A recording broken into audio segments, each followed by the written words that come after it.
Hey, managers of the Super Conference. This is your commissioner, Tyler Burkhart, here with the Week 7 recap.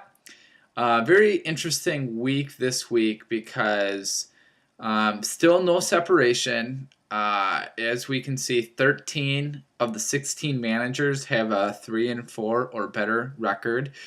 So really still not a lot of separation, which I thought at this point we'd see a little bit more. So very competitive league still, which is good news, I think, for everyone. Let's take a look and see who will win the awards this week. So best manager of the week for week 7, I'm going to give to Mark Johnson of Portland Car Ramrod. Now, sure, he put up the most fantasy points, but the two reasons why I like this was the pickup of the Tim Tebow, and I really actually like the Denver defense. Now, Tim Tebow, really, we had no idea as far as value what he would go for. But the advantage of Tim Tebow is he's going to score a lot of rushing touchdowns, which in our league is 6 points rather than 4 points for a throwing touchdown. So between that and getting rushing yards, I think Tebow is actually a pretty good fantasy play. I think it gives Portland Car Ramrod a lot more options. And the Denver defense against Miami was actually a really good pickup. I'm surprised not a lot of other teams tried to do that. So props to him. Mark is now 3-4 and on his way trying to get into the playoffs. The worst manager of the week is Tim Copeland with the San Antonio Toros. Now, there's two reasons why I'm doing this. Sure, he scored the third lowest amount of points, but the two reasons why is A, he dropped Plaxico Burress. And he scored 3 touchdowns. And in a fantasy league, I understand he was struggling before that, but he's a touchdown threat. And really, I don't see other huge touchdown threats on that team. So I thought it was bound for Plaxico to get a big game. And he did it for Andy Dalton, who isn't really necessarily the greatest quarterback. And on top of that, he spent 80 of his FAB dollars on Carson Palmer. Now, Carson might be an okay buy.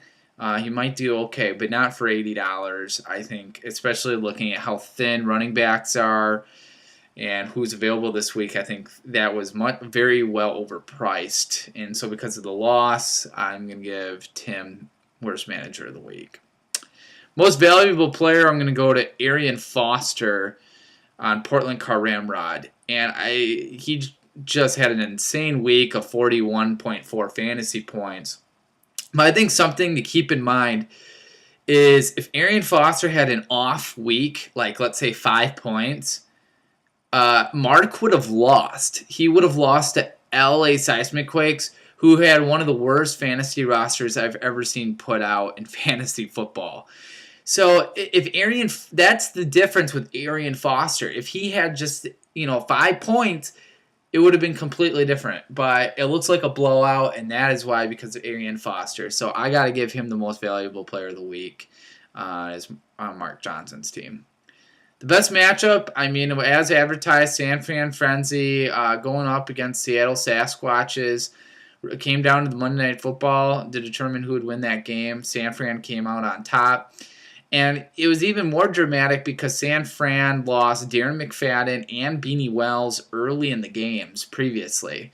So the fact that San Fran really pulled that out, I think, goes to show you, A, how well-rounded his team is, but B, the gaping holes that still exist for Seattle. A lot of underperforming players and really some big holes at the wide receiver position. So we'll see what both teams can do, but San Fran really looking good after that win.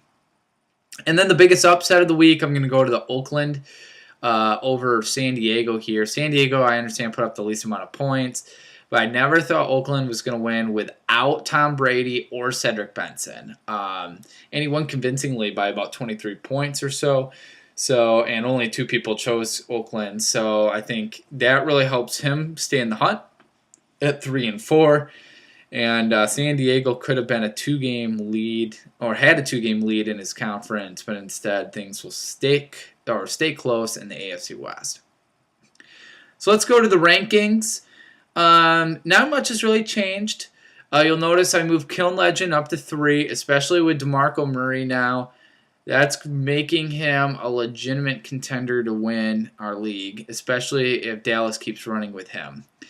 I'm going to keep Seattle Sasquatches at the number 5 spot just because with Cam Newton, Roddy White, Chris Johnson, LaShawn McCoy, big names there. So I'm going to keep him at number 5, but he's going to have to win this week. If he loses this week, he's definitely moving down the rankings.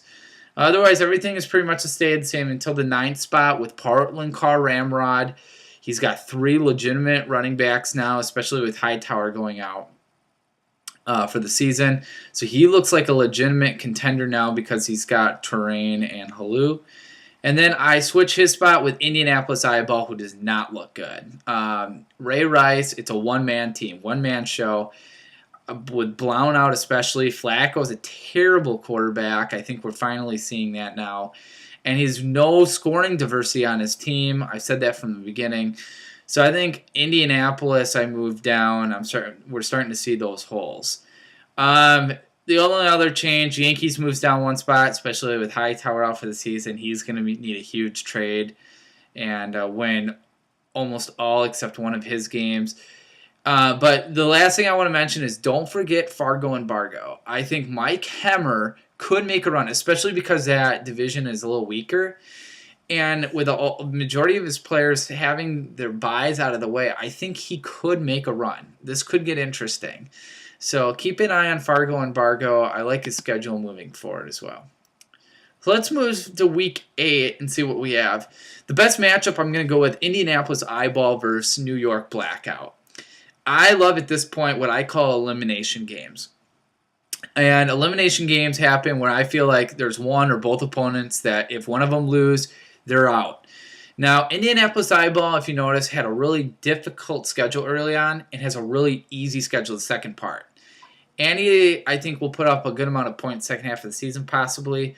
So I don't think it's necessarily an elimination match for Chris. But I'm going to say it's for New York Blackout. I think he has a challenging schedule the second half here. And if he loses this, he goes 0-4 now in his conference, or 1-3 in his conference. And that's the tiebreaker for winning your division. Meanwhile, Minnesota Bryans plays Green Bay without Aaron Rodgers. So that's probably a win for Minnesota. So in summary, for this matchup, they're going to have to win to stay in contention, and then the loser will probably be 3 games out of first place. So must win for both teams. We'll see who takes that. Biggest upset, I will go with Portland over San Fran. San Fran with the injuries and Darren McFadden on a bye. I think he's going to lose here. Portland is starting to look a little hot, and I think he'll get to 500. And we'll see what his combo of running backs and Tim Tebow can do. The predictor winner for Week 7, Indianapolis Eyeball, getting 7 out of 8 correct. That will do it for the recap.